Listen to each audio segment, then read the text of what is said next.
Some houses don't forget the people who lived inside them. They remember footsteps. They remember grief. And sometimes they replay it. This is a true story from 2018, set in a quiet woodland town called Black Hollow, Vermont, where nights were so silent that even your own thoughts felt too loud. It's about a woman who thought she was alone in her house, until her memories began performing for her. What you're about to hear isn't just a ghost story. It's about loss, about watching your life unfold without your consent, and about the moment you realize the strings were never imaginary. This is the Puppeteer in the Attic. My name is Aloan Cromier. I was 41 years old when this happened. Female, widow, and I lived alone in a 2-story colonial house at the edge of Black Hollow, surrounded by pine trees and fog that never fully lifted. My husband, Thatcher Cromier, died in a highway accident in late 2017. After the funeral, the house felt larger than it ever had. Rooms echoed. The air felt unfinished, like something was waiting for instructions. The attic was the worst part. It wasn't finished, just bare beams, insulation, and an old pull-down ladder in the hallway ceiling. I never used it. I never needed to. Thatcher had always said the attic felt wrong. And after he passed, I trusted that instinct more than ever. The first sound came in February 2018. It was faint, a soft scratching noise, like fingernails dragging slowly across dry wood. At first, I blamed animals. Mice, squirrels. Vermont had plenty of both. The sound only happened late at night, usually after midnight, when the house was completely still. Scratch, pause, scratch. It always came from directly above my bedroom. The second week, the scratching changed. It became rhythmic, almost intentional, and then came the whispering. It wasn't loud enough to understand words, just a breathy murmur, like someone rehearsing lines under their breath. The sound carried through the attic floorboards and settled into my dreams. I started sleeping with the light on.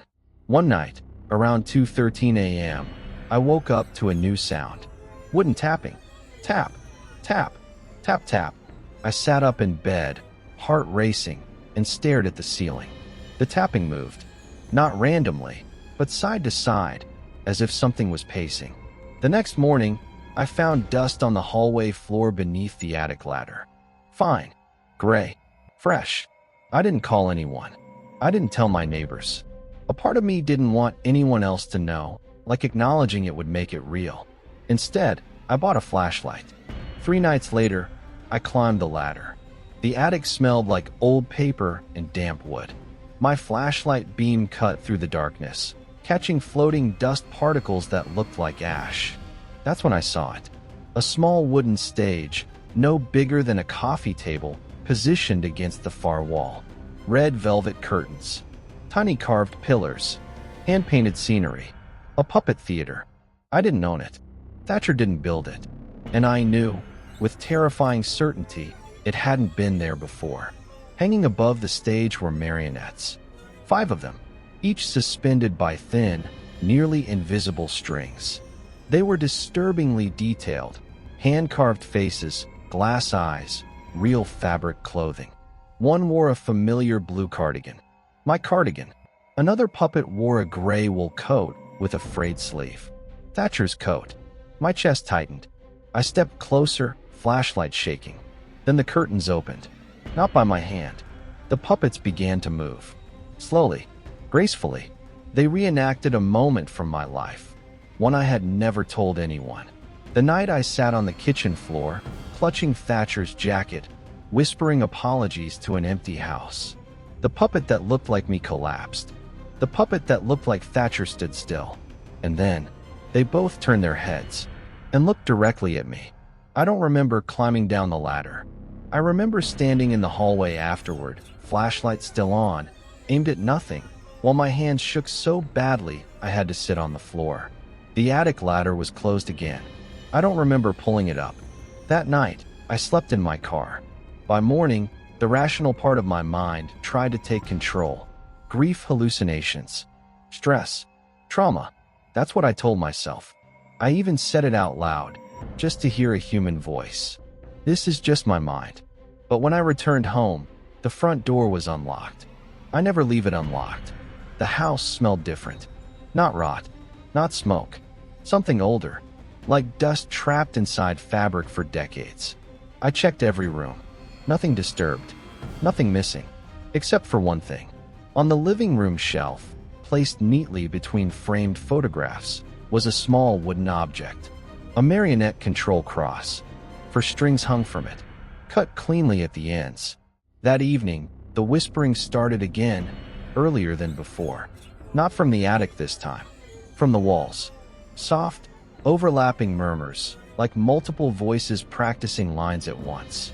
I tried calling my nearest neighbor, Briar Hollis, a retired school counselor who lived 2 houses down. When she answered, her voice sounded distant, distracted. "Eloan," she said slowly. "Did you ever hear music coming from your house at night?" My stomach dropped. She told me she'd been waking up around 2 a.m. for weeks, hearing faint melodies drifting through the trees. Music that stopped the moment she opened her window. I didn't tell her about the puppets. That night, I stayed awake in the living room. Lights on, fireplace burning. At exactly 2:13 a.m., the attic ladder creaked open by itself. I watched it descend, rung by rung. The music started, soft, mechanical, like a broken music box. I didn't move. I didn't breathe. From the attic came the sound of applause. Small, wooden, precise. I don't know how long I sat there before the music stopped and the ladder slowly retracted. When silence returned, it felt staged, like the end of a performance. The next morning, the attic ladder was open again.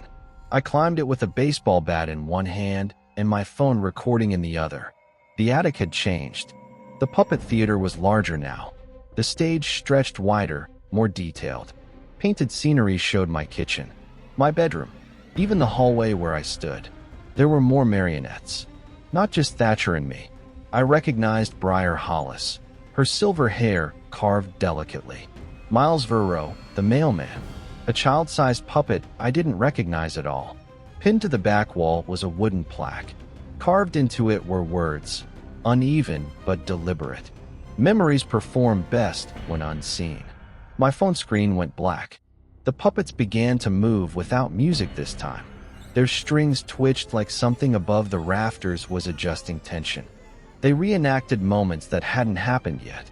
Briar standing in her kitchen, frozen in fear. Miles dropping mail, backing away from something unseen. Me, climbing the attic ladder again, alone. I screamed and swung the bat, smashing the stage lights, tearing down curtains, shattering wooden faces. I ripped strings, snapped limbs, crushed heads under my boots until my arms burned. When I was done, the attic was silent. Empty. I burned the remains in the backyard fire pit that night. Wood cracked. Paint bubbled. Fabric curled into black flakes. I watched until nothing was left but ash. For the first time in weeks, I slept. In the morning, the attic ladder was open. Inside, the puppet theater stood fully restored, bigger than before, and hanging at the center of the stage was a new marionette. It looked older, more detailed. Its face was frozen mid-scream. It was wearing the clothes I'd gone to bed in. And above it, etched into the beam, were 5 words. The puppeteer is learning. I stopped leaving the house after that. Food was delivered. Curtains stayed closed. I taped cardboard over the attic door, then nailed it shut. The hammering echoed through the hallway like I was sealing a coffin. For 2 nights, nothing happened. No whispers, no music, no movement above me. On the 3rd night, the cardboard began to bend. Not tear, not break. Bend, slowly, like something was pressing from the other side. The whispering returned, clearer now. Voices layered on top of one another, rehearsing emotions rather than words. Laughter without joy, crying without tears. At 2:13 a.m., every light in the house turned off at once. I stood frozen in the dark, phone in my hand, flashlight useless. Then the power came back on by itself. The attic door was open. The nails were gone. The cardboard lay folded neatly on the floor. That's when I noticed something new. thin red lines around my wrists, perfect circles, like pressure marks. The next morning, I found my journal on the kitchen table, open to a page I hadn't written yet. The handwriting was mine. The words described my dreams in detail. The stage, the strings, the ceiling disappearing into darkness as something pulled me upward. At the bottom of the page was a note. Practice makes permanent. I tried to leave town that afternoon. I packed a bag and drove toward the highway. 10 minutes in, my car stalled. The radio turned on by itself. Soft music. Mechanical. Familiar. I looked up. Hanging from the rearview mirror was a thin white string. That night, the puppets performed again. I watched from the attic stairs, unable to stop myself. The theater now filled half the attic. Rows of tiny wooden seats had appeared, occupied by faceless figures carved from pale wood. An audience. The show began with my childhood. Scenes I hadn't thought about in decades. My mother's voice, my first fear of the dark, the moment I learned that silence could hurt more than sound. The puppeteer never appeared, but I felt it. Each time the strings tightened, a sharp pain pulsed through my arms and legs, mirroring the marionette's movements. When it fell, my knees buckled. When it turned its head, my neck twisted against my will. I screamed.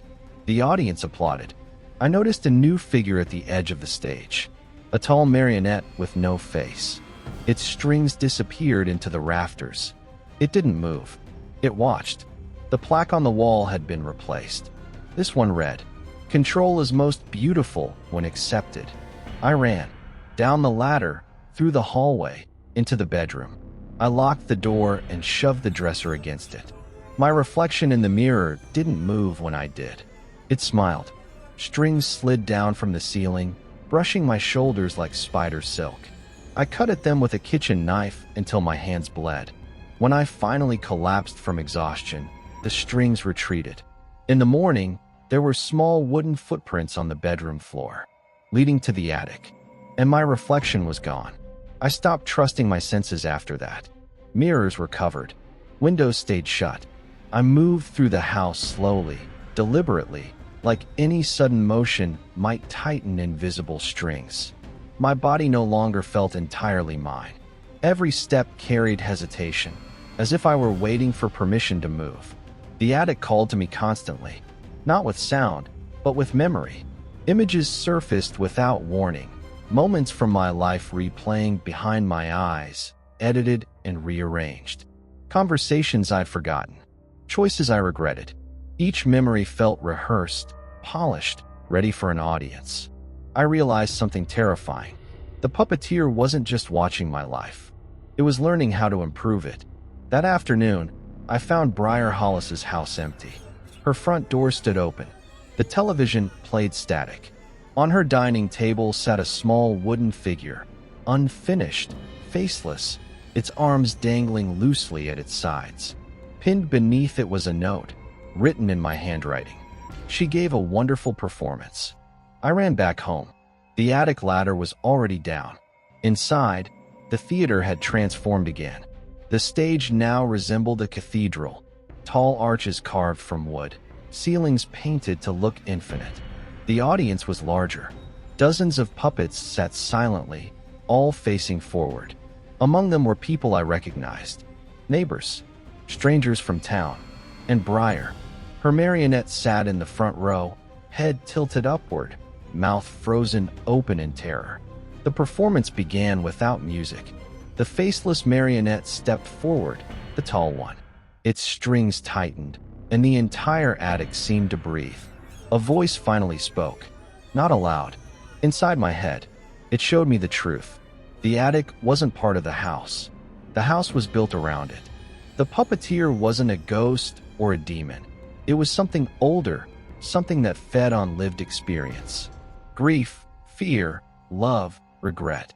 Human lives were raw material. The attic was a stage between worlds, and I had unknowingly reopened it by grieving loudly, deeply, honestly. I had given it material. The voice showed me past caretakers of the house, each one ending the same way. Alone, watched, recreated, preserved as art. Then the stage lights shifted. A new scene formed. My bedroom. My body lay on the bed. Still. Above it, strings descended. The puppeteer didn't need to kill me. It needed me to stay. The plaque changed one final time. The final performance requires consent. I felt the strings wrap around my wrists again, gentler this time. Persuasive. Comforting. Like being held after a long cry. For the first time, resisting felt exhausting. The audience leaned forward. The puppeteer waited. I stood at the bottom of the attic ladder for a long time. The house was silent. No whispers. No music. No pressure on my wrists. It felt like the calm that comes right before a decision you can never undo. I climbed. Each step felt lighter, as if gravity itself was loosening its grip on me. The attic glowed warmly now, lit by hundreds of small stage lights. The puppet theater was no longer wood and paint. It felt alive, breathing softly. The audience waited. The faceless marionette stood center stage. Above me, I finally saw the strings clearly.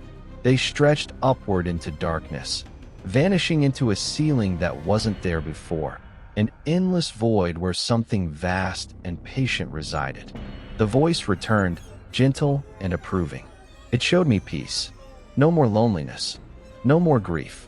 No more remembering alone. It showed me myself as art, perfectly preserved, every emotion captured forever. A performance that would never end, never fade. The strings lowered toward my wrists. I almost let them. Then I saw something small at the edge of the stage.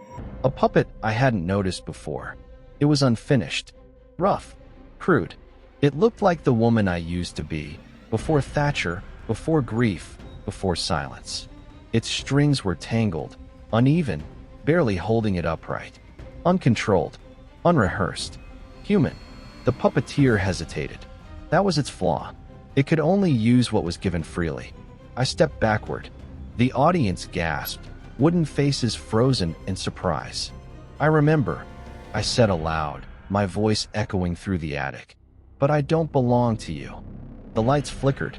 The strings snapped back violently, recoiling into the darkness. The faceless marionette convulsed, its form cracking down the center. The attic screamed. I ran. Down the ladder. Through the hallway. Out the front door. I never looked back. The house burned 3 hours later. Electrical fire, they said. Total loss. No bodies found. No attic remains. I left Black Hollow the same night. Sometimes, years later, I wake up at 2:13 a.m. with faint pressure around my wrists. Sometimes, I hear music in the distance, soft, mechanical, waiting. I don't investigate. Some stages don't need an audience anymore. If this story disturbed you, unsettled you, or made you feel like something was watching from just beyond the dark, you're not alone. Stories like this aren't always about haunted houses. Sometimes they're about what grief leaves open behind us. If you've ever felt controlled by your past, replayed by your memories, or watched by something you couldn't explain, share your experience in the comments. Your story might help someone else feel less alone. If you enjoyed this true horror story, don't forget to like, subscribe, and share this video with anyone who loves deep, psychological horror, or anyone who might need to hear it. And remember, some attics aren't meant to be opened.